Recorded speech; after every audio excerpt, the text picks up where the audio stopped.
Yeah, it's Sunday afternoon, January the 3rd. So it's lockdown again, which is a lot more shit this time because it's January. Um, and we're all fed up with it. Anyway, one of the positives of lockdown that I get is time to do artwork that I wouldn't normally because I am busy tattooing and all my time and energy seems to go into that, which is fine, but it's nice to be able to do other stuff. So, one of the things I did recently was I did the cover for this, which is, as you can see, Wolfen. Wolfen is a three-piece, and it comprises of Jonathan, Jonathan Parks. Ah, soz John. Yeah, so Jonathan Parks, Shane Horgan, and Alec Wood. Jonathan is a good friend of mine who I've never actually met yet because we became friends sort of first lockdown due to a mutual interest in the band Add N2X. So, yeah, he asked me if I'd like to do the artwork for this project that he had coming up. And of course, I agreed because I basically love records and love doing the opportunity to do artwork for them. And so I emailed Alan Gubby, who runs Buried Treasure Records, and sent him sort of what I thought he might be into. And eventually I got the kind of gist of the in-house style that he prefers for his label. And yeah, it went from a simple two two piece cover to an 8-page full color booklet, which was awesome. So I got very excited about that and set to work immediately. Um, to my shame, I haven't actually listened to the record yet. Sorry, but I've heard a bit of it, and it sounds to me somewhere between Public Image Limited and sort of 70s German Kosmisch music, which is also known as krautrock, which is a term that I don't really like using because kraut is German for cabbage, and cabbage rock is kind of not something that I prefer. Kosmisch is so much better because I mean, krautrock's just kind of just makes you think of guitars. And if you know anything at all about that kind of period German music, there it wasn't all guitars. There was a lot of experimentation going on there. So that's just fucking lazy journalists for you. Somehow it's stuck. Um, anyway, that's a debate for another day. So yeah, the artwork, which is really what I want to talk about. Um, this is the sort of rough prototype that I sent to Alan, so that he could see the kind of style that I was thinking of doing. And here it is. So yeah, this is liquid acrylic on watercolor paper. My trimming skills are immense, as you can see. Um, so that was the initial one. And I thought, all right, well, this is going to be quite easy then. And then I looked at it a couple of days later and didn't like it very much. So I thought, right, well, I better do this properly and do something that I can be proud of. So I buckled down, and I think this was the first one that I did. Again, it's not cut very well, but yeah, it was kind of a new thing for me, new old thing, because usually what I do is very sort of tight and controlled and graphic, and it was nice to be able to let go and just let the sort of paint do its thing, which is something I used to do quite a lot of when I smoke weed, which I don't do anymore because it's just boring for me. Um, so yeah, just to kind of let go of the reins and see what came out was quite liberating.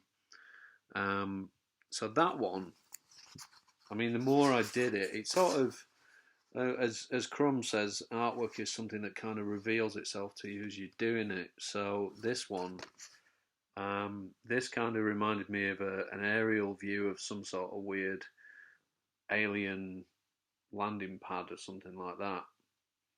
Um, I don't know. I don't know what you might see in it, but that's kind of what I took from it, which is nice because I like aerial photography and especially alien aerial photography, which doesn't actually exist, so that makes it even better.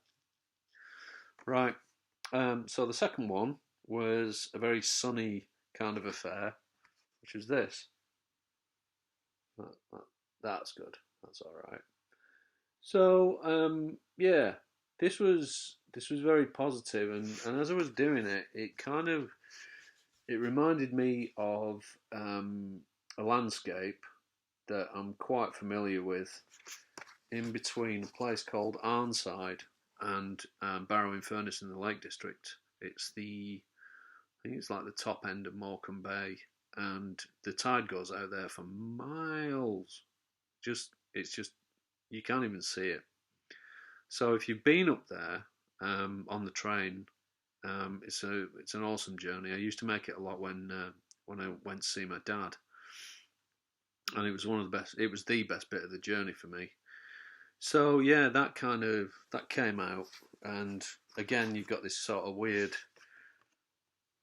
alien kind of protoplasm circuitry stuff here, and yeah, this was really sort of upbeat. But yeah, it's kind of like marshy ground here, and then off in the distance, this is probably where the tide was. So yeah, that was nice, which was nice, and just getting the other one out, or the other two.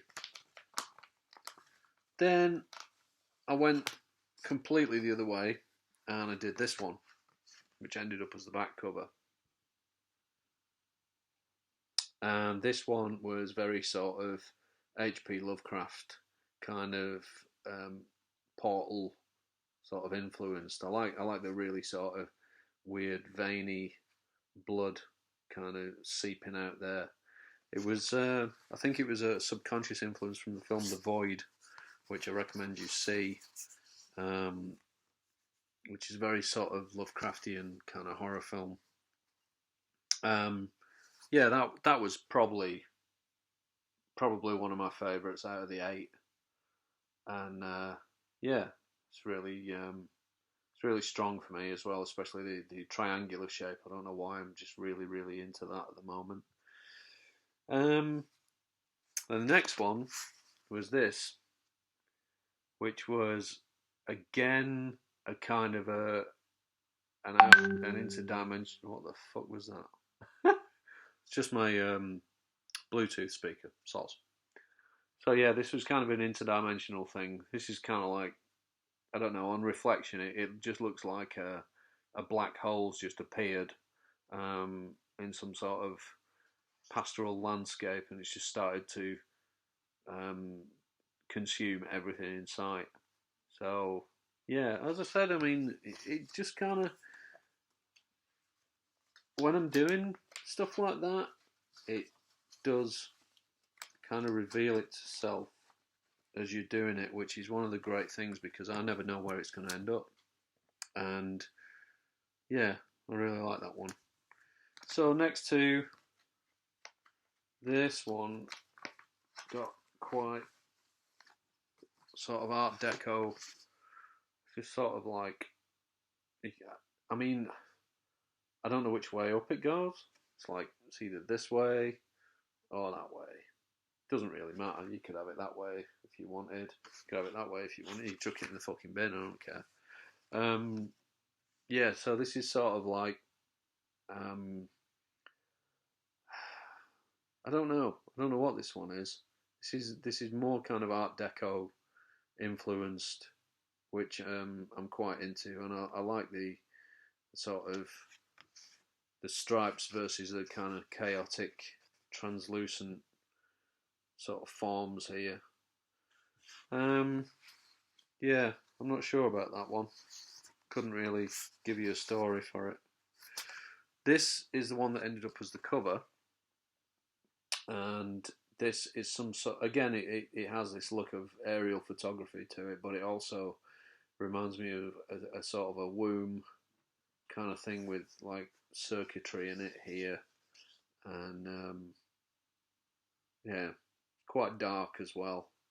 It's like it's being sort of encroached upon by this dark area here. I don't know. I really like that one. Alan must have really liked it because he used it for the cover. So, next two. Bollocks. Bollocks. Next two are the last two. This one.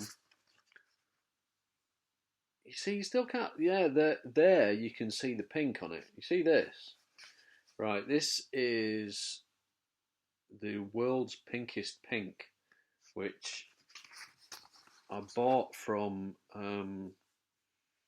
what's the company called? I can't remember. It's completely gone out of my fucking head. Hang on a sec. I'm just going to stop this and then get back to it. Okay, I found the bottle. It's made by a guy called Stuart Semple. This is it. Again, on the video and like everything except in real life, you can't really see how pink this actually is. No, it just looks sort of weird. Anyway, it's really, really fucking pink. And it's made by a guy called Stuart Semple, who must have got really annoyed with an artist called Anish Kapoor, who some of his stuff I really like and some of it's just kind of wank, I think. But anyway, in his arrogance, he created the world's blackest black, which absorbs 98% of all light. But the thing was that he created this pigment and then he didn't let anybody else use it or buy it. He copyrighted it and patented it and just fucking kept it to himself like an overpaid, selfish millionaire artist prick. So Stuart Semple, well, that's my opinion anyway. Stuart Semple decided that he was going to make the same and sell it to everybody except Anish Kapoor, which was really good. This was actually featured on QI. So yeah, this piece, as you can't see, it is actually painted with that pink. And when I scanned it in, it was so pink the scanner couldn't handle it, and it sort of looked a bit washed out, so I had to do a bit of photoshopping on that. But this one I really like because of the sort of flow of it. It reminds me very much of one of my favourite artists, which was Bob Venosa, who unfortunately passed away a few years ago, and I got the inspiration to start doing the translucent style from him. If you're curious, please check out his work because he was incredibly good, like really, really, really good. So my stuff seems like the daubings of an idiot compared to his. Anyway, yeah. So this one was just, I don't know, just aesthetically pleasing. I like the soft greys in it as well. The combination of the colours. Yeah. I just like that one. Sort of kidney shaped, isn't it? I don't know. Whatever, I'm waffling. Who cares? You don't have to fucking watch this. You can press stop and go and do something productive if you want. Anyway, this was the last one. And this is kind of like jellyfish, also irises. So yeah, I really like the way this bit came out. It was a lot of fun to just sit there and keep adding pigment to it and watching it spread. So there you go. Yeah, and I also like the contrast between the straight lines, the diagonals, and the circles on that. All in all, a good time was had by me, nobody else. So that's why I like it. As long as I'm having fun. Fuck off. So yeah, here's the actual booklet, which arrived a short while later, and Alan did an amazing job of getting this printed. So yeah, they're all there. I was extremely delighted with the results, and it's a great item, and I'm very proud of being involved with that. And the good thing is, there possibly may be further artwork for Wolfen in the future. The sad thing is, you can't get that single anymore because it's lathe cut and it's a very, very short run. Um, Alan only made, I think it's 38 copies of it, and I've got one of them, and they sold out, I think, within about an hour of being released, which is great. So yeah, that's a psychedelic 7-inch, 8-page booklet that I painted and you didn't. What a twat. All right, well, yeah, I'll be keeping you up to date on my burgeoning artwork stroke musical career. And I know you're all riveted to know what I'm up to. But like I said, if you don't like watching it, don't bother. I'm not bothered.